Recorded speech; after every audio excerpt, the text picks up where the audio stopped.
एकाध मानव दर्शन उनका था, उस पे से ये पार्टी का आधार बना।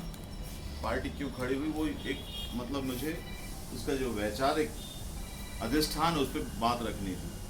तो एकात्म मानववाद, अब एकात्म मानववाद और एकात्म दर्शन शंकराचार्य जी का अपन ने सुना है कि वो पूरे समष्टि को एक समग्रता में ब्रह्म स्वरूप, सबके अंदर ब्रह्म का स्वरूप है वो मानते थे, वो देखते थे सबके अंदर।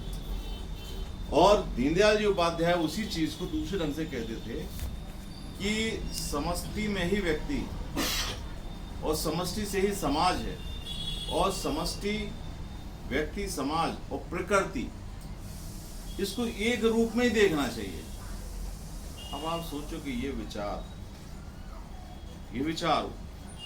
इनका उपाध्याय जी का, दीनदयाल उपाध्याय जी का, और सेन जी महाराज कितने वर्ष पहले, उनके मन के भाव आप देखो कि वो राजा की सेवा भी कर रहे हैं तो उसी भाव से कर रहे हैं कि इसके अंदर ईश्वर है।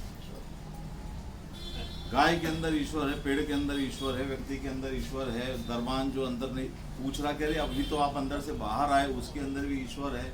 उस भाव के साथ काम करते थे। और जब वो भूल हुई और भगवान आकर के वो स्थान पे उनके सेवा करके चले गए, तो राजा को जब एहसास हुआ तो उसने महाराज जी को उठा करके उस सिंहासन पे बिठाया।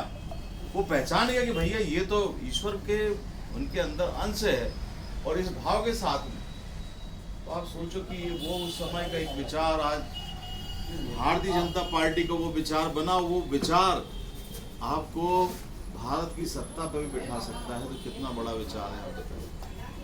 तो मैं धन्य मानता हूँ इस विचार को, आप लोगों की विनम्रता को कि आप लोग मुझे इस योग्य समझा और मुझे लगातार बार बार बुलाया। नारायण दादा को तो मैं समय नहीं दे पाता था, कहते कि नहीं आपको तो किताब एक बार आप देख लो इसमें, इसको ठीक, एक बार लेख लिख दो इसमें, एक बार ये हमने बेचारे दादा को एक बार समय नहीं दे पाए, मगर वो अंत में उनने कहा नहीं, अब पत्रिका का विमोचन आपको करना है। तो इतना अपनापन मिलना किसी समाज में ये बहुत बड़ी बात है। तो मैं आप लोगों को कृतज्ञ हूँ, मुझे पद मिला है, उसमें मेरा बहुत बड़ा, तो भगवान हनुमान जी ने कहा कि भगवान उसमें मेरी कोई प्रमुखता नहीं है, वो आप ही लोगोों का दिया हुआ है, आप ही लोगों के कारण। अब हमारा निवेदन ये है कि हम एक बार पाटीदार जी से आप लोगों की बात कराना चाहते हैं, तो वो खुश होंगे। प्रदेश अध्यक्ष जिन्होंने हमको ये पद और दायित्व दिया है, और उन्होंने हमसे सुबह कहा था कि